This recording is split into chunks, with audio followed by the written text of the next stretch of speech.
बिस्मिल्लाहिर्रहमानिर्रहीम अल्लाहुम्मा सल्लि अला मुहम्मदिन व अला आलि मुहम्मद कमा सल्लैता अला इब्राहीम व अला आलि इब्राहीम इन्नका हमीदुम मजीद अल्लाहुम्मा बारिक अला मुहम्मदिन व अला आलि मुहम्मद कमा बारकता अला इब्राहीम व अला आलि इब्राहीम इन्नका हमीदुम मजीद।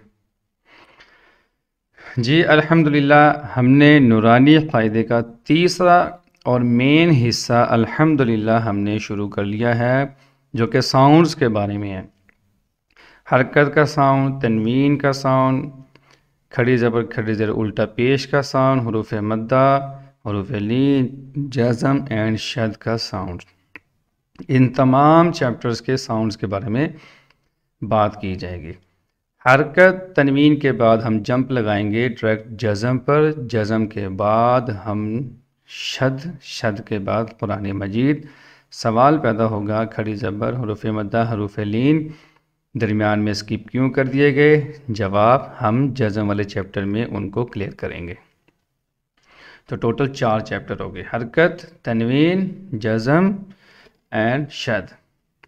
तो कल हमने बात की थी ज़बर ज़ेर पेश की पहचान पर, इस सिंबल की पहचान पर, कि हमने ज़बर ज़ेर पेश बच्चे को दिखाना कैसे है। जैसा कि मैंने ये कुछ लिखी हुई है मिसालें। ये सा के ऊपर क्या है? वो कहेगा ज़बर। ये ख़ा के नीचे क्या है? वो कहेगा ज़ेर। इसी तरीके से मैं कहूँ शीन के नीचे क्या है? वो कहेगा ज़ेर। ग़ाद के नीचे क्या है? वो कहेगा ज़ेर। आइन के नीचे क्या है? वो कहेगा ज़बर। ठीक है। इसी तरीके से अगर मैं पेश अलिफ़ के ऊपर लगाता हूँ, बेटा अलिफ़ के ऊपर क्या है? वो कहेगा पेश। तो ये हमने मिसालें बच्चे को अल्हम्दुलिल्लाह हमने दे दी हैं। तो आज हम अपने सबक को थोड़ा सा आगे बढ़ाते हैं। तो कल हमने साउंड के 5 एग्जाम्पल पढ़ ली थी। स्पेलिंग साउंड, लेटर साउंड, ठीक है, sentence sound, double sentence, triple, fourth, ऐसे आगे। फिर हमने इस सिंबल को पहचानने की बात की। आज हम प्रॉपर पढ़ना शुरू करते हैं, लेकिन याद रहे आपने बच्चे की कैफियत को देखना है। बच्चे की कैफियत को देख के अगर उसको पढ़ना आ रहा है, आपने हमज़ा ज़बर आ पढ़ाया, उसको समझ आ गया, हमज़ा ज़ेर ई, वही पिछली बात कि बातें पीछे रह गई हैं तजवीज़ की, लेकिन वो आगे दौड़ता हुआ जा रहा है, तो आपने बच्चे का वक़्त ज़ाया नहीं करना, आगे चलते चलते रहने देना है। और जब कुरान मजीद शुरू होगा, प्रॉपर चल पड़ेगा, फिर तजवीज़ की एक एक बात करके आप उसको ऐड करवाते जाएं। अगर बच्चा ठीक पढ़ रहा है तो आपने उसका वक़्त ज़ाया नहीं करना कि सारी चीज़ें मैं पढ़ाऊँगा। फिर आज मैंने अलिफ और हमज़ा का आपको फ़र्क बताना है। अब ये जो फ़र्क है, इसमें से एक चीज़ इस्तेमाल में आएगी, वो तमाम के तमाम जो फ़र्क हैं वो सारे के सारे तो आपने बयान नहीं करने बच्चे को। और ये अलिफ और हमज़ा में फ़र्क तमाम के तमाम बच्चे को समझ आने वाले भी नहीं हैं। तो इसलिए जितना ज़रूरी है आपने बच्चे को उतना ही लेकर जाना है। तो आज हम चूँकि सबक शुरू करने लगे हैं, बेटा ये देखें, ये है अलिफ़। ये क्या है? अलिफ़। बेटा अलिफ़ के ऊपर क्या है? वो कहेगा जी ज़बर है। तो बेटा जब अलिफ़ के ऊपर ज़बर आ जाए तो अलिफ़ हमज़ा में कन्वर्ट हो जाता है। क्या किस में कन्वर्ट हो जाता है? हमज़ा में। और अलिफ़ के नीचे अगर ज़ेर आ जाए तो अलिफ़ किस में कन्वर्ट हो जाएगा? हमज़ा में। अलिफ़ के ऊपर अगर पेश आ जाए तो अलिफ़ किस में कन्वर्ट हो जाएगा? हमज़ा में। ठीक है। अब मैं 2-4 बातें आपको समझाने के लिए कर देता हूँ। अलिफ़ बगैर झटके के होता है, हमज़ा हमेशा झटके वाला होता है। अलिफ़ बगैर झटके का मतलब ये है कि अलिफ़ के ऊपर कोई चीज़ तो होती नहीं है, ठीक है। हमज़ा हमेशा झटके वाला होता है। हमज़ा के ऊपर, अलिफ़ के ऊपर ज़बर आ जाए, वो हमज़ा में कन्वर्ट हो जाता है। हमज़ा कलीमे के शुरू, दरमियान, आखिर तीनों जगह आ सकता है, लेकिन अलिफ़ दरमियान में या आखिर में आएगा, अलिफ़ शुरू में नहीं आता। अलिफ़ के ऊपर हरकत, ज़बर ज़ेर पेश कोई चीज़ नहीं होती, वो खाली होता है। लेकिन हमज़ा उसके ऊपर हरकत सकनात होती हैं। अलिफ़ हमेशा अलिफ़ की ही शक्ल में होता है, लेकिन हमज़ा बशक्ल अलिफ़, बशक्ल वाव, बशक्ल या। हमज़ा बशक्ल अलिफ़ वाव या हो सकता है। अलिफ़ का जो मखरज है मुक़द्दर है, छुपा हुआ है, और अलिफ़ जबकि हमज़ा का जो मखरज है वो क्या है? मुहक्कक है। इस तरह अलिफ़ हमेशा अपने मा क़बल के ताबे होता है। अलिफ़ जो होता है ना, वो पिछले लेटर का मोहताज होता है। जैसे हमने ऊपर बात की ना कि अलिफ़ दरमियान में और आखिर में आता है, उसकी वजह क्या है? वो मोहताज है पिछले लेटर का, इसलिए वो दरमियान आखिर में आ रहा है। अगर वो मोहताज, लेकिन हमज़ा मोहताज नहीं है, वो तो अअंतुम, अअंतुम शुरू में आ रहा है हमजा। तो ये दो चार बातें बस हल्का सा मैंने टच देना था आपको। अब आपने बच्चे को क्या कहना है, ठीक है, ये तो सिर्फ आपके हद तक था कि अगर कोई आपसे हमजा अलिफ के बारे में पूछता तो आपको पता होना चाहिए। आपने बच्चे से कहना है कि अलिफ के ऊपर कुछ भी आ जाए, ज़बर ज़ेर पेश आ जाए, दो ज़बर दो ज़ेर दो पेश आ जाए, जज़म आ जाए, शद आ जाए, कुछ भी आ जाए वो अलिफ हमज़ा में कन्वर्ट हो जाता है।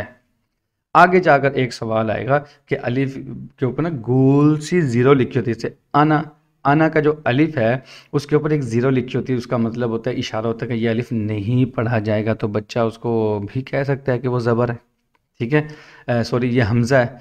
तो आपने, लेकिन बच्चे की इतनी कैफियत नहीं है कि बच्चा इतना दूर तक सोचे।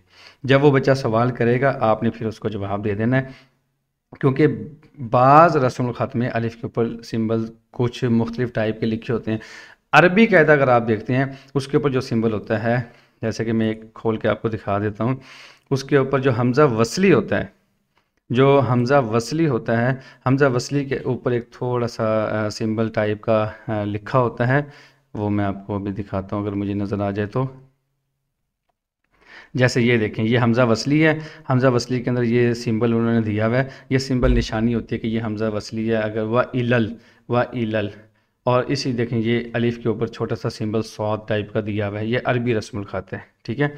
तो उसमें इतनी दूर बच्चा नहीं जाता, बस आपने इतनी बात कर देनी है, बेटा अलिफ के ऊपर कुछ भी आ जाए वो हमज़ा में कन्वर्ट हो जाएगा, ठीक है। सबसे पहले आपने पूछ लिया हरकत किसे कहते हैं, ये डेली पूछना है बेटा, हरकत किसे कहते हैं, वो कहेगा ज़बर ज़ेर पेश को, ज़बर हरफ के ऊपर आती है नीचे, वो कहेगा ऊपर, ज़ेर हरफ के ऊपर आती है नीचे, पेश हरफ के ऊपर आती है नीचे, वो कहेगा ऊपर आती है। गुड जॉब, इतनी बात हो गई। तो अलिफ के बारे में जब आपने इतनी बात बता दी कि अलिफ के ऊपर कुछ भी आ जाए वो क्या होता है, हमज़ा में कन्वर्ट हो जाता है, ठीक है। अब थोड़ा सा व्यू और चेंज करेंगे जी। हरकत को कैसे पढ़ते हैं, सवाल क्या है, हरकत को कैसे पढ़ते हैं, जवाब है हरकत को थोड़ा सा झटके के साथ पढ़ते हैं, हरकत को थोड़ा सा झटके के साथ पढ़ते हैं। Good job. अच्छा बेटा, जिस अलिफ पर ज़बर ज़ेर पेश या जज़म आ जाए तो वो अलिफ क्या बन जाता है, जवाब जिस अलिफ पर ज़बर ज़ेर पेश या जज़म आ जाए तो वो अलिफ हमज़ा बन जाता है। किस क्या बन जाता है बेटा, हमज़ा बन जाता है।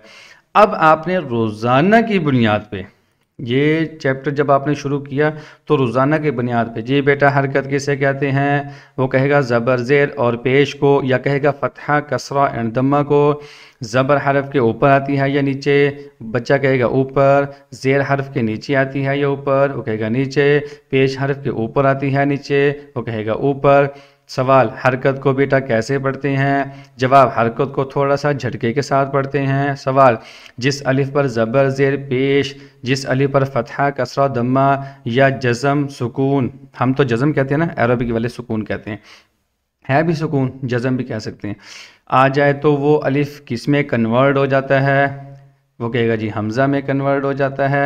ये उसकी मिसाल मैंने दी, आबदन का सन आजीना, आबदन में ज़बर आ गई, का सन में अलिफ के ऊपर जज़म आ गई, आजीना में ये अलिफ के ऊपर ज़बर आ गई, तो इसमें कन्वर्ट हो गया। तो इतनी बात आपने उस बच्चे को समझा दी, बुझा दी। अब हरकत को पढ़ना कैसे है, थोड़ा झटके के साथ, इस समझाने को नहीं छोड़ना, बार बार ये बात करनी बेटा, थोड़े झटके के साथ, थोड़े।